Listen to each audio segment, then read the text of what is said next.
Hello my dear students, I am Karamjeet. I welcome you all on my YouTube channel Educator Karamjeet. Educator Karamjeet channel के ऊपर आप सभी का स्वागत है। वर्ब की मैं तीसरी सीरीज़ इस सीरीज़ में तीसरा वीडियो लेके आया हूँ आपके लिए। इस वीडियो में हम वर्ब एडवांस देखेंगे कि वर्ब एडवांस होता क्या है। इस वर्ब में कौन सी ऐसी टर्म्स हैं जो हमें अभी रिमेनिंग रह गई हैं। फर्स्ट पार्ट में मैंने आपको वर्ब बेसिक करवाया था जिसमें हेल्पिंग वर्ब और मेन वर्ब किस तरह से काम करता है। सेकंड वीडियो में मैंने जो कि कल पब्लिश हुई थी उस वीडियो में मैंने आपको बताया था कि मॉडल वर्ब्स को किस तरह से हम कर सकते हैं, किस तरह से वो यूज़ होते हैं। And the third video is verb advance. इसमें बहुत सारी ऐसी चीज़ें हैं जो आपको लर्न करेंगे आप। तो ज़्यादा अब हम टाइम वेस्ट नहीं करते हैं, अब हम अपने मुद्दे पे आते हैं। मुझे लगता है कि हमें ज़्यादा टाइम वेस्ट नहीं करना चाहिए क्योंकि ऑलमोस्ट लोगों को आपके बारे में पता हो जाता है जब आप इस सेक्टर में आ जाते हैं। तो ज़्यादा इंट्रोडक्शन में हम टाइम वेस्ट नहीं करेंगे, हम सीधा डायरेक्टली मुद्दे पे आएंगे। तो ये है मेरा यूट्यूब चैनल एडुकेटर करमजीत। अगर किसी पर्सन ने सर्च करना हो यूट्यूब चैनल के ऊपर तो आप डायरेक्टली अगर यूट्यूब एडुकेटर करमजीत टाइप करेंगे तो आपके पास वहाँ पर नहीं आएगा, वो डायरेक्टली आप चैनल के ऊपर नहीं पहुँचेंगे। अगर आप एडुकेटर करमजीत टाइप करने से पहले हैश लगाते हैं तो आप डायरेक्टली मेरे चैनल के ऊपर पहुँच जाएंगे। कोशिश करूँगा मैं आपको बहुत टफ टाइप के क्वेश्चंस लेके आऊँगा जब ये ग्रामर की पूरी सीरीज़ ख़त्म हो जाएगी। उसके बाद गाइज मेरा ये मानना है कि ग्रामर की सीरीज़ को सबसे पहले फॉलो करिए। मेरे अभी तक के आई थिंक 37-38 चैनल वीडियोस हो गई हैं मेरे चैनल के ऊपर। तो जितनी भी मैंने ग्रामर की वीडियोस डाली हैं आप सारी देख डालिए। उसका रीज़न ये है कि आपको जो स्टूडेंट ग्रामर में जिनको दिक्कत है वो सेशंस के अकॉर्डिंग देखिए। मैं एक वीडियो बनाऊंगा किस तरह से आपको ग्रामर के पोर्शन को बना दूंगा, कोई बात नहीं, 10 मिनट 15 मिनट या 20 मिनट की छोटी सी वीडियो बना दूंगा जिसमें आपको ग्रामर को कैसे पढ़ना है आप वो इजीली समझ में आ जाएगा आपको। तो अब हम प्रॉपरली मैं आपको वो सारी चीज़ें बता दूंगा कि किस तरह से आपको ग्रामर के पोर्शन को अटेम्प्ट करना है, किस तरह से पढ़ना है। ज़्यादातर स्टूडेंट्स क्या करते हैं या जो एडुकेटर्स होते हैं वो बस डायरेक्टली समझाते रहते हैं। मैं ये कहता हूं कि ग्रामर पढ़ने का एक तरीका होता है। आप ग्रामर को भी एज अ चैप्टर, जैसे मैथ्स का चैप्टर पढ़ते हैं ना, मैथ के चैप्टर में हम सबसे पहले क्या करते हैं, सबसे पहले हमारा नंबर सिस्टम का चैप्टर होता है। अगर हम RS अग्रवाल की किताबों को देखें या प्रॉपरली अगर हम कोचिंग लेते हैं तो देखिए वैसे तो भीड़ में सारे लोग बैठ जाते हैं और सारे करने लग जाते हैं, आ जाओ जी आज दूसरा चैप्टर चल रहा है उसी में बैठ जाओ, फर्स्ट करवाते नहीं है सेकंड में बैठ जाते हैं। ऐसा नहीं होता है। जो स्टूडेंट चाहता है कि प्रॉपर तरीके से करना किसी चैप्टर को तो उसी मैं एक बना दूंगा आपको चैप्टर, आज ही बना दूंगा नहीं तो कल बना दूंगा कि किस तरह से आपको फॉलो करना चाहिए। You have to, which is very very important. Grammar पढ़ने का भी एक तरीका होता है। ग्रामर को आप उस तरीके से पढ़िए जिस तरीके से आपको पढ़ना है, जो कि ग्रामर के एक्चुअल्स जो चीज़ें हैं उसे के हिसाब से। और गाइज मेरी जो प्रीवियस सेशंस हैं उसमें आप जाके देखिए, आपको प्रॉपर सीक्वेंस के अकॉर्डिंग आपको लेक्चर्स मिले हैं, ठीक है। तो मैं अभी एक लेक्चर बना दूंगा, इसी तरह से हम आगे पढ़ेंगे। कई बार बच्चा होता है जब वो YouTube पे सर्च करता है तो उसको रिफ्लेक्ट करता है कि वर्ब का टॉपिक है पहले, तो बच्चा ये पूछता है कि सर शुरू कहाँ से करें। एक्चुअल में प्रॉब्लम यहीं पे आती है कि शुरू कहाँ से करें, कौन सी ऐसी चीज़ है जहाँ से हम शुरू करें। तो ये चीज़ें सारी मैंने बताऊंगा मैं आपको आगे आने वाले एक लेक्चर में बना दूंगा, कोई दिक्कत नहीं है। 10-15 मिनट का सेशन होगा, उसमें ईजिली आप समझ में आ जाएगा। तो चलिए अब हम ज़्यादा टाइम वेस्ट नहीं करते हैं क्योंकि लेक्चर थोड़ा सा बड़ा होगा। 29-30 स्लाइड्स हैं जिनको हमें अभी कवर करना है।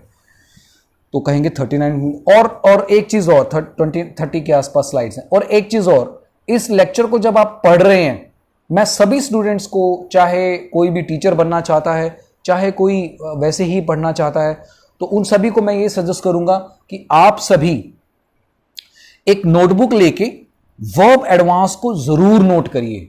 आई रिपीट, आप सभी वर्ब एडवांस को अपनी नोटबुक के ऊपर जरूर उतारिए, क्योंकि ये वो है जिसमें से एग्जाम में क्वेश्चंस आते हैं, चाहे वो पंजाब गवर्नमेंट है, चाहे वो सेंट्रल गवर्नमेंट है, चाहे वो स्टेट गवर्नमेंट है, कोई भी एग्जाम हो आप इसको इजीली कर पाएंगे। तो चलिए फिर अब हम सेशन की शुरुआत करते हैं, ज़्यादा टाइम हम वेस्ट नहीं करेंगे। पहले लेक्चर में हमने देखा था वर्ब बेसिक, दूसरे में हमने देखा था मॉडल वर्ब। ओके, अब ये क्या चीज है, वर्ब एडवांस में क्या आता है, अब यही टर्म हम सीखेंगे। देखिए कैसे, फाइनाइट वर्ब क्या होते हैं, नॉन फाइनाइट वर्ब क्या होते हैं, ट्रांजिटिव और इंट्रांजिटिव। इसका मैंने थोड़ा सा फर्स्ट पार्ट में मैंने आपको बताया था, ट्रांजिटिव और इंट्रांजिटिव। इसको मैं अभी, है कुछ भी नहीं, वही सेम चीज ही है, इसमें कुछ ज्यादा रूल नहीं है, बस वही इसी तरह से बस एक रेपिटेशन हो जाएगी, आपको समझ में आ जाएगा। तो फाइनाइट वर्ब के बारे में पहला पॉइंट हम नोट करते हैं, फाइनाइट वर्ब क्या होता है। फाइनाइट वर्ब वो होते हैं, एज इट इज डेफिनेशन आप नोट कर लेना, आपको बहुत काम आएगी। verbs that are limited by number person are known as finite verb। वो वाली verb जो नंबर और पर्सन के ऊपर डिपेंड होती है। जैसे अब मान लीजिए पहला सेंटेंस है, देखिए ही स्पीक्स लिखा हुआ है यहां पे, तो he is a singular. Okay, person क्या है, सिंगुलर है, तो सिंगुलर के अकॉर्डिंग हम एस और एस करते हैं, जो कि हमने अपने प्रीवियस सेशन में हमने सीखा था। अब देखिए दे स्पीक, दे क्या है, ये प्लूरल है, तो हमारे तो सेंटेंस के हिसाब से मैं बड़ा बड़ा थोड़ा सा लिख देता हूं, स्पीक। तो अब देखिए यहां पर V1 है, यहां पर क्या है, V1 प्लस एस और एस है ना। तो अब ये चीज देखिए, अब ये चीज आपको कहां से पता चलेगी, प्रेजेंट इंडेफिनाइट टेंस को अगर आप पढ़ेंगे तो, जो कि मेरे प्रीवियस लेक्चर में मैंने ऑलरेडी मेंशन किया हुआ है और मैंने वो बना के बताया भी हुआ है, मतलब पूरा प्रॉपर लेक्चर मैंने लिया हुआ है। अब ये समझ में आ गई फाइनाइट वर्ब क्या होता है, जिसमें हम पर्सन के हिसाब से वर्ब को हम यूज करते हैं, that is finite verb. Non finite क्या होता है, अब ये देखिए, नॉन फाइनाइट होता है like that are not allowed by numbers and person knowing as a non finite verb. Allow ही नहीं करता, कोई भी पर्सन हो उसके ऊपर कोई डिपेंड ही नहीं रहता। जैसे आय के साथ तो हम लाइक लगा देते हैं, लेकिन अगला वर्ड कौन सा, ये नॉन फाइनाइट है। शी वांटेड, अब ये V2 है, ये तो वर्ब यूज हो गई, ठीक है। अब टू गो, अब टू गो क्या हो गया, कहीं पे वॉचिंग लग रहा है। अब ये क्या हो गया, टू गो क्या होता है, इन्फिनेटिव होता है, वॉचिंग क्या होता है, जीरेंड होता है। अब ये जीरेंड कैसे काम करता है और इन्फिनेटिव कैसे काम करता है, यही तो बाबा हम डिस्कस करने जा रहे हैं, यही तो हम करेंगे। आज का जो लेक्चर है वो सुपर इंपॉर्टेंट है, आपका पूरा कॉन्सेप्ट क्लियर हो जाएगा इन्फिनेटिव और जीरेंड के हिसाब से। तो चलिए अब हम आगे पढ़ते हैं। There are 3 types of non finite verbs, 3 तरह से नॉन फाइनाइट वर्ब्स होती हैं। पहला मैंने अभी डिस्कस किया, इन्फिनेटिव, दूसरा होता है जीरेंड and the third one is participle. Now participle क्या होता है, पार्टिसिपल भी आगे 3 तरह के होते हैं, हम आगे चल के देखेंगे। तो इन्फिनेटिव देखते हैं पहले, चलिए फिर इन्फिनेटिव देख लेते हैं। देखिए infinitive is denoted bye 2 + V1। ये बात ध्यान रखना, कभी भी जब कभी भी 2 के बाद वर्ब की फर्स्ट फॉर्म आती है, वो एक टर्म यूज होती है इनफिनिटिव या इन्फिनिटिव। अपने हिसाब से प्रोनाउंसिएशन चेक कर लेना, इन्फिनिटिव। ओके, तो यहां पर क्या है, infinitive. It acts as noun and a verb. ये एक नाउन की तरह भी काम करता है और वर्ब की तरह भी काम करता है। देखिए ज्यादा डीप आपको जाने की जरूरत नहीं है। अगर आप टीचर बनना चाहते हैं तो वो एक अलग हो जाता है कि इसके लिए आपको थोड़ा सा एक्स्ट्रा वर्क करना पड़ता है। लेकिन अगर आप ये नहीं बनना चाहते, अगर आपको सिर्फ एग्जाम क्रैक करना है, तो आप सिर्फ एक 2 + V1 का ध्यान रखिए। अब देखिए इसको हम पढ़ लेते हैं, 1 मिनट रुकिए, आप हम इसको थोड़ा सा देखिए। आई वॉन्ट टू लिसन, अब देखिए आई के साथ तो वॉन्ट है, लेकिन टू लिसन एक्स्ट्रा वर्ड आ रहा है, वर्ब एक्स्ट्रा आ रही है, तो वो इन्फिनेटिव का केस है। पिट बुल्स म्यूजिक, पिट बुल्स कौन है, ये कुत्ता नहीं है, बहुत सारे लोग मैं एक बार क्लास में, मुझे याद आ गई बात, मैं एक बार क्लास में टीच कर रहा था तो मुझे एक स्टूडेंट उठ के बोला कि सर पिटबुल तो कुत्ता होता है, कुत्तों का कौन सा म्यूज़िक होता है तो मैंने उनको बोला कि अरे डम्बो पीपल, आप लोगों को पता नहीं है, पिटबुल एक पर्सन है, बहुत बड़ा सिंगर है, ग्रैमी अवार्डी है वो, ठीक है ना। पिटबुल आप सुनिए गाने यार, बड़े डिफरेंट टाइप के गाने गाता है वो, रैपर है एक तरह से और डिफरेंट टाइप का स्टाइल है उसका, तो पिटबुल के गाने, तो I like this guy very much. Guru Randhawa के साथ आई थिंक इसका गाना हुआ है, slowly slowly I think so, ऐसा कुछ गाना है, आप चेक करिए, गंजा सा है वो, उसका नाम है। तो infinitive acts as a both noun and, ये मैं ऑलरेडी बता चुका हूं। Here Pitbull music is an object, ये एक ऑब्जेक्ट है, तो लिसन इज इन्फिनेटिव वर्ब, तो यहां पर इन्फिनेटिव है, हालांकि वर्ब तो है लेकिन इन्फिनेटिव भी यूज हो जाती है, मतलब वर्ब के बाद इन्फिनेटिव भी आ सकती है। हां चलिए आगे चलते हैं, मैं आगे समझाता जाऊंगा। जीरेंड क्या होता है? जब कभी भी V1 प्लस ING आ जाए वो जीरेंड होता है। देखिए, it is denoted by V1 plus ING, it is act as a noun and a verb, वही सेम चीज, ये नाउन और वर्ब की तरह काम करती है। अब जीरेंड इंडिविजुअल काम करता है, जैसे smoking is injurious to health, हालांकि इज के बाद V1 प्लस ING आता है लेकिन वो तो कॉन्टिन्यूस में आता है, इसके बाद इज MR के बाद V1 प्लस ING आता है ना, वो तो कॉन्टिन्यूस के बाद आता है, यहां तो नहीं आता, तो यहां पर ये इंडिविजुअल काम करता है। यहां पर देखिए, I like watching, I like smoking, something like that, okay. Smoking is not good habit, तो स्मोकिंग इंडिविजुअल काम कर रहा है। आई लाइक तो हम कह सकते हैं, आई एम लाइकिंग तो नहीं लिखा ना यहाँ पे, नहीं ना, तो वॉचिंग कह सकते हैं, तो मतलब इंजीरेंट भी इस तरह से काम कर सकता है। यही दिक्कत आती है बच्चों में कि समझ में नहीं आता कि सर इज MR नहीं है, लाइक भी है। बच्चे, जब इंडिविजुअल V1 प्लस ING आता है वो जीरेंड का फॉर्म होता है, ओके। वो आ सकता है लेकिन बशर्ते उससे पहले V1 प्लस V1 हो, ओके। चलिए, बहुत इंपॉर्टेंट पॉइंट है ये वाला, ये ध्यान से देखिएगा। Verb, adjectives, phrases V1 plus ING is used after two, कहता है कोई भी वर्ब हो, अगर मान लो आ जाए, एडजेक्टिव आ जाए, फ्रेजेस आ जाए या V1 प्लस ING आ जाए, तो उसके बाद टू का यूजेस हो सकता है। जैसे यूज टू हम करते हैं, मॉडल में हमने डिस्कस किया, लेकिन ये एडवांस वर्ब में हम इसकी डिफरेंशिएट अभी करेंगे, देखते हैं। Averse to, with view to लिखते हैं ना, फ्रेजल, ये फ्रेजल वर्ब्स हैं। अकस्टम टू, एडिक्टेड टू बिल्कुल बोलते हैं, devoted to, in addition to, देखिए ये वाला वर्ड कितनी बार आता है, डिवोटेड भी आता है। Object to, owing to, given to, prone to, taken to, look forward to, ये बड़ी बार आता है न्यूज़पेपर के अंदर, तो इनके बाद हम टू यूज कर सकते हैं। देखिए, she is addicted to smoking, addicted to आया यहां पर, तो बच्चा गलती करता है कि सर हम तो टू के साथ V1 सीख रहे हैं और यहां पर वर्ब के साथ, और ये कैसे आ रहा है। इस बात का आपको डिफरेंशिएट करना होता है, आपके दिमाग में ये चीज आनी चाहिए कि फ्रेज अलग चीज होती है और 2 प्लस V1 अलग चीज होती है। यहां पर इन्फिनेटिव काम नहीं आएगा, जहां पर मैंने ये देखिए लिखा हो, यहां पर इन्फिनेटिव के अकॉर्डिंग नहीं है, यहां पर एडिक्टेड टू के अकॉर्डिंग है, यहां पर as it is looking forward to के अकॉर्डिंग है, जो कि मैंने यहां पर लुक फॉरवर्ड लिखा, तो लुकिंग फॉरवर्ड भी कह दो तब भी एक फ्रेज है। लुक फॉरवर्ड और लुकिंग फॉरवर्ड में दोनों में डिफरेंस होता है, कमेंट बॉक्स में मुझे बताइएगा अगर आप अलर्ट हैं, मेरा लेक्चर लगा रहे हैं तो। ऐसे ही देखिए, यूज टू ईट, अब use to is as a modal use हो रहा है, ठीक है ना। चलिए, अब इस चीज को देखिए, if use to use as modal follow V1, ये हमने मॉडल में सीखा है कि अगर यूज टू आ जाए तो उसके बाद हम वर्ब की फर्स्ट फॉर्म यूज करते हैं। अगर यूज टू से पहले कोई भी, I use to drive on the right side when I was in Dubai, तो आई यूज टू ड्राइव, ठीक है ना।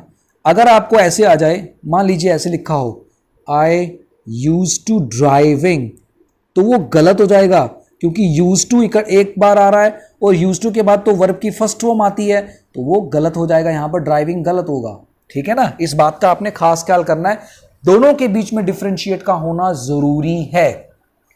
Next, the correct use of use to, अब इसका भी ध्यान रख लीजिए। देखिए, अगर यूज टू से पहले वर्ब आ जाए और बाद में V1 आ सकता है, अगर आपको यूज टू के बाद V1 ING यूज करना है। अगर आप मॉडल के तौर पे कर रहे हैं तो हमें V1 करना है, ये जो हमने प्रीवियसली अभी सीखा हमने, यहां देखिए यूज टू के बाद वर्ब की फर्स्ट फॉर्म आती है। अगर हमें ये चीज सीखनी है, लिखना है किसी चीज में, या जरूरी नहीं है कि हमने ड्राइविंग की बात करी है तो यूज टू के बाद कोई ऐसी चीज कह सकते हैं, ईटिंग, ड्राइविंग, सीटिंग, ब्ला ब्ला ब्ला, आईएनजी वाला कोई भी फॉर्म आ सकता है। तो उससे पहले हमें वर्ब यूज करनी पड़ेगी, जो कि हमने ये वाला एक सेंस बताया हुआ है। देखिए कैसे, he took used to drinking when he was in Punjab. I used to speak, यहां पर वर्ब नहीं है ना, आगे देखो used to से पहले वर्ब नहीं है, तो इसी फंडे को ध्यान रखना है आपने। ये एग्जाम में क्वेश्चन कई बार आया हुआ है, सेंटर गवर्नमेंट में, स्टेट गवर्नमेंट के किसी भी एग्जाम में आप तैयारी करिए। गाइस मैं आपको एक चीज बता देता हूं, मैंने बैरियर तोड़ दिया है। ग्रामर में आपको सिंप्लिसिटी कह रहा हूँ, सॉरी मैं ध्यान कहीं और चला गया था। ग्रामर में ग्रामर के तरीके से पढ़िए। मैं हमेशा से एक ही बात बोलता हूँ, ग्रामर का एक अपना रोल है, ग्रामर को प्रॉपर सीक्वेंस में पढ़िए ताकि आपको चीजें समझ में आती जाएंगी। तो चलिए पार्टिसिपल देखते हैं। तो पार्टिसिपल कितने तरह के होते हैं? 3 तरह के होते हैं, present participle, past participle, past perfect participle. तो प्रेजेंट पार्टिसिपल में V1 plus ING, a word that act as a verb as well as adjective is called participle. मतलब कोई भी वर्ब हो और साथ ही साथ वो एडजेक्टिव हो जाता है, मतलब विशेषता हो जाती है, तो उस केस में उसको हम पार्टिसिपल बोलते हैं। वैसे इंडिविजुअली अगर हम वर्ब को देखें तो वो क्या होता है, एक हेल्पिंग वर्ब होता है, एक मेन वर्ब होता है। लेकिन अगर वही वर्ब एज अ एडजेक्टिव काम करने लग जाए तो सोचिए, एक देखिए अगर ग्रामर को जब तक आपको इसका फॉर्म का पता नहीं चलेगा ना, नाउन क्या होता है, एडजेक्टिव क्या होता है, वर्ब क्या होता है, एडवर्ब क्या होता है, ये कहां कहां काम करते हैं। देखिए वर्ब होती है क्रिया, नाउन होता है किसी चीज का नाम, वही कोई नाम किसी चीज की क्रिया करता है, किस तरीके से करता है वो है एडवर्ब, ठीक है। उस करने की उसकी विशेषता क्या है, वो है एडजेक्टिव। यही तो चीजें ध्यान में रखनी है। और किस तरह से करता है, प्रोनाउन या ऑब्जेक्टिव, किसके लिए करता है, ऑब्जेक्टिव। ऑब्जेक्टिव में चाहे प्रोनाउन हो चाहे नाउन हो, कुछ भी आ सकता है, इस बात का ध्यान रखना है आपने, ठीक है। ये आइडेंटिफिकेशन है आपको लर्न करने के लिए। तो प्रेजेंट पार्टिसिपल में क्या आता है, V1 plus ING। Past participle में क्या आता है, वर्ब की third form. And perfect participle में हैविंग के साथ वर्ब की थर्ड फॉर्म। ये बोलते हैं ना having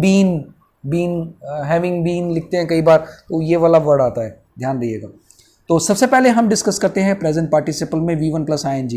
hearing the noise of student we rushed out of the rest room. In the above sentence, V1 is a denote as a action going or on an incomplete action. Hearing the noise of student, किस लिए उन्होंने आवाजें लगाई, उन्होंने किस तरह से शोर मचाया होगा, हमें नहीं पता किस तरह से शोर मचाएगा, मीनिंग क्लियर नहीं होता है, वहां पर हम प्रेजेंट पार्टिसिपल कहते हैं। इनकम्प्लीट एक्शन होता है वहां पर, तो वहां पर पार्टिसिपल V1 प्लस ING कहते हैं। पास्ट पार्टिसिपल क्या होता है, वर्ब की थर्ड फॉर्म लगती है यहां पर। Deceived by his wife he was left from his house.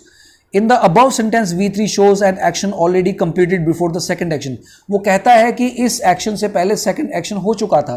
जब कभी एक एक्शन पहले हो जाए और दूसरा एक्शन आ जाए तो वो पास्ट पार्टिसिपल होता है, जहां पर वर्ब की थर्ड फॉर्म हम यूज करते हैं, ठीक है। परफेक्ट पार्टिसिपल में, तो परफेक्ट पार्टिसिपल में हैविंग के साथ वर्ब की third form, having done with it they go down to work.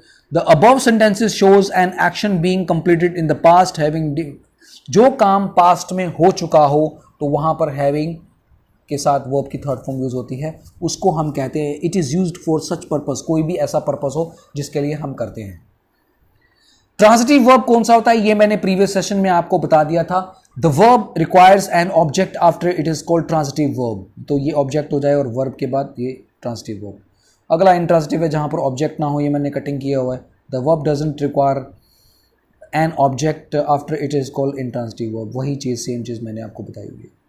Causative verb कौन से होते हैं, गेट हो जाए, हैव हो जाए, मेक हो जाए, तो इनके बाद आफ्टर के इनके बाद वर्ब की थर्ड फॉर्म आती है। सुपर इंपॉर्टेंट पॉइंट, ये कौन सा है, सुपर इंपॉर्टेंट पॉइंट, ओके। इसको ध्यान कर लेना, जब कभी भी गेट आ जाए, हैव आ जाए, मेक आ जाए, उसके बाद वर्ब की थर्ड फॉर्म यूज होगी। Absolutely correct, okay. गाइस एक मिनट रुकिए, बस आप होल्ड करिए 1 मिनट के लिए please.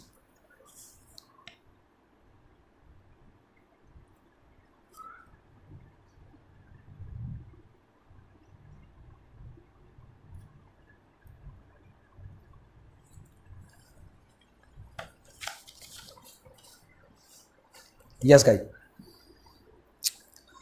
Some important rules of verb advance. अब वर्ब एडवांस के कुछ इंपॉर्टेंट रूल्स कर लेते हैं जो एक्चुअल में एग्जाम के पॉइंट ऑफ व्यू से क्वेश्चंस आते हैं।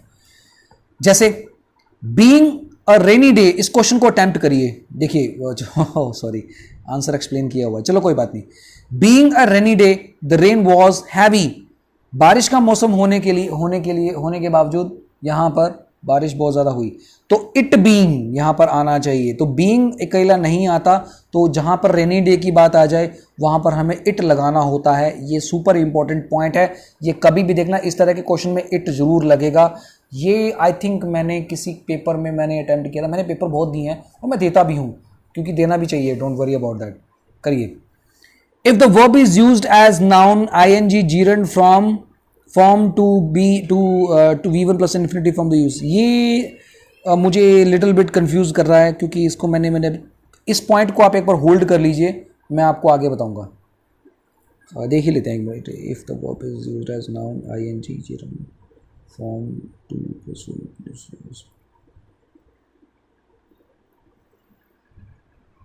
नहीं ये आप एक बार होल्ड कर लीजिए, मुझे क्लियर नहीं है। चलिए, एब्सेंट हो जाए avail, reconcile, amuse, resign, avenge, enjoy, exert, apply, adapt, adjust, pride, following. Verbs will also reflexive pronoun, इनके बाद रिफ्लेक्सिव प्रोनाउन आता है। रिफ्लेक्सिव प्रोनाउन क्या होता है? जैसे सेल्फ, सेल्व्स होता है ना, तो ये वाले वर्ड क्या होते हैं? रिफ्लेक्सिव प्रोनाउंस होते हैं। रिकॉन्साइल को दो तरह से करते हैं, अगर सेटल हो, मैटर हो, किसी चीज को रिजॉल्व करें तो रिफ्लेक्सिव प्रोनाउन नहीं आता। अगर किसी चीज को एक्सेप्ट कर रहे हैं, सिचुएशन रिलक्टेंटली है, तो रिफ्लेक्सिव प्रोनाउन हम यूज करते हैं। जैसे I reconciled with him after the better argument, तो यहां पर ये मैटर है, तो यहां पर मैटर की बात हो रही है। यहां पर देखिए आर्ग्यूमेंट क्या हुआ? मैटर हुआ, तो उस केस में हम रिफ्लेक्सिव प्रोनाउन यूज नहीं करते। He reconciled himself to the arrogant attitude of his boss, तो ये सिचुएशन रिलक्टेंटली है, ये सिचुएशन रिलक्टेंटली है। ओके, तो तब हम यूज करते हैं। ये थोड़ा सा एडवांस क्वेश्चन है, इसको आप ध्यान से देख लेना। Wrong uses of reflexive pronoun, इनके बाद रिफ्लेक्सिव नहीं आता, सेल्फ और सेल्व्स नहीं आता, दैट्स इट। इनके बाद कभी भी यूज नहीं होगा। Keep, stop, turn, qualify, bathe, move, rest, hide, इनके बाद कभी नहीं आता। Sleep and write words come after to to infinitive takes a suitable preposition after it. अगर मान लो कोई स्लीप और राइट जैसा वर्ड आ जाए तो उस केस में हम उसके लिए जो सुटेबल प्रेपोजिशन होती है हम वो यूज करते हैं। जैसे do you have pen to write with, the poors had no bed to sleep in. देखिए बेड टू स्लीप इन, ये कई बार क्वेश्चन आता है, मैं आऊंगा सीरीज लेके, don't worry about that, but आप एक बार चैप्टर करिए क्योंकि इंपॉर्टेंट है। आप चैप्टर करिए, फिर उसके बाद हम इसको, मैं बड़े टॉप लेवल के क्वेश्चन ले जाऊंगा, आपको सॉल्व करवाऊंगा, ठीक है।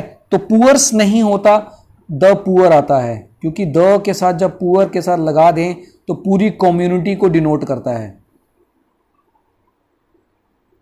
ओके, तो पूरी कम्युनिटी को डिनोट करता है। Regard, describe, define, treat, view, known के बाद हम एज लगाते हैं। Name, elect, think, consider, call, appoint, make, choose, make के साथ एज नहीं लगाते हैं, इस बात का आपने ध्यान रखना है।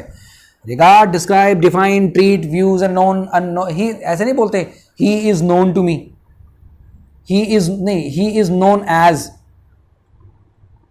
सचिन, वो सचिन की तरह दिखता है और उसी तरह लगता है, उसकी तरह, तो एज लगता है यहाँ पर। एज बेसिकली कंपैरेटिव होता है देन के अकॉर्डिंग, ठीक है। और name, elect, think, consider, call, appoint, make, choose, make, examiner क्या करता है, इनके साथ एज लगा देता है, जो कि गलत होता है, यही आपको फाइंड आउट करना है। तो चलिए फिर एक बार क्वेश्चन कर लेते हैं। तो हमने अभी क्या देखा, रिगार्ड के साथ हम एज लगाते हैं, तो यहाँ पर आंसर ऑप्शन, इसको अटेम्प्ट करिए, आंसर ऑप्शन सी। तो इस तरह के क्वेश्चन कई बार अगर एग्जामिनर आपको घुमा फिरा के पूछना चाहता है, आपको लगता है ये तो प्रेपोजिशन है, लेकिन एक्चुअली में प्रेपोजिशन है, लेकिन इसको हम यूज कैसे करना है, क्योंकि रिगार्ड के बाद हम एज लगाते हैं, ठीक है, इसलिए answer option C. He think her as a fool, देखिए अब थिंक के साथ क्या एज लगता है? नहीं, तो बैक जाइए, कहाँ लगता है? यहाँ तो हमने किया हुआ है, लगता ही नहीं है, तो इसलिए इसका आंसर ऑप्शन होगा none of the above.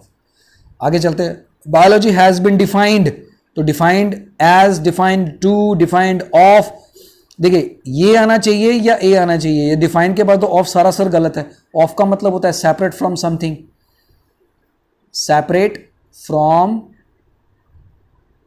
Something, okay. और ऑफ का मतलब होता है बिल्कुल अलग, संबंधित, रिलेशन टू, किसी से रिलेटेड करना, रिलेशन टू। ये पॉइंट बहुत इंपॉर्टेंट है, very very important. It is high time, it is time, it is about time. It is high time, it is time, it is about time. ये तीन word ऐसे हैं जिनके साथ वर्ब की सेकंड फॉर्म यूज होती है। एग्जामिनर क्या करता है, यहां पर टेकिंग कर देता है, टेकन कर देता है। मान लो यही सेंटेंस आ जाए या इससे मिलता जुलता आ जाए, जहां पर मतलब वर्ब की थर्ड फॉर्म लिखी हो, या वर्ब की V1 प्लस ING लिखा हो, या V1 प्लस S और ES लिखा हो, या V1 लिखा हो, ये सारी गलत है। इनके साथ लगता क्या है, ओनली और ओनली V2। कैसे? अगर मान लो मैं कहता हूं ये समय समय की बात है, तुमने अपना टाइम संभाल लिया और हम ऐसे ही रह गए। हम बोलते हैं ना ये समय समय की बात है, तुमने अपना संभाल लिया, टाइम संभाल लिया और हम ऐसे ही रह गए। मतलब इसका मतलब है कि तुम पास्ट की बात कर रहे हो कि पास्ट के किसी टाइम पे आपने एक पर्टिकुलर टाइम को संभाल लिया और हम ऐसे ही हैं। तो इट इज अबाउट टाइम, ये टाइम को बताता है। इट इज टाइम लिखने से तो इट इज लग रहा है कि अभी के टाइम है। It is high time, it is time, it is about time, तो ये बेसिकली पास्ट की बात बताता है। तो इसलिए आपको यहां पर V2 लिखना होता है। Some nouns take a definite verbs, have lunch, have an exam, make a different, कुछ खास नहीं है। चलिए, all the prepositions take plus V1 plus ING after that। कुछ भी कोई भी preposition हो उसके बाद ING आता है, ये ध्यान रखना। ऑफ के बाद V1 प्लस ING आता है और एग्जामिनर आपको यहाँ पर कर देता है gone कर देता है, went कर देता है ना, ये सारे गलत हो जाते हैं। तो वहाँ पर V1 प्लस ING आएगा। देख लेते हैं इसको, एक मदद कर देता हूँ, चेक कर लीजिए।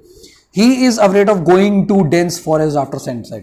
ठीक है, तो चलिए ये था आज का सेशन। आई होप आपको इसकी कुछ बारीकियां, कुछ नहीं बहुत सारी बारीकियां थी। एक पॉइंट नंबर 2 रह गया, वो मैं बता दूंगा, कोई बात नहीं, किसी भी सेशन में, किसी अगले आने वाले सेशन में बता दूंगा, कोई बड़ी बात नहीं है। ठीक है, कई बार मुझे लगता है वो पढ़ते टाइम मुझे स्किप हो गया, नहीं तो मैं ज़रूर बताता हूँ। वो मुझे पहले भी कंफ्यूज करता था, मैं इसको क्लियर करके आऊँगा, डोंट वरी। चलो कोई बात नहीं, इट्स ओके, बाकी तो आपको आती हैं। तो चलिए इसी सेशन के साथ इस चैप्टर के साथ, इस सेशन में जो चैप्टर करवाया उसके साथ अब हम सेशन को बाय करते हैं। आई होप आपको ये सेशन समझ में आया होगा, और ये सेशन बहुत बहुत बहुत इंपॉर्टेंट है। इसके बहुत सारी टर्म्स आपको एग्जाम के पॉइंट ऑफ व्यू से इंपॉर्टेंट है। तो चलिए अब हम इस सेशन का एंड करते हैं। Thank you for watching this video. Stay happy, stay safe. जय हिंद, जय भारत, स्टे ट्यून्ड।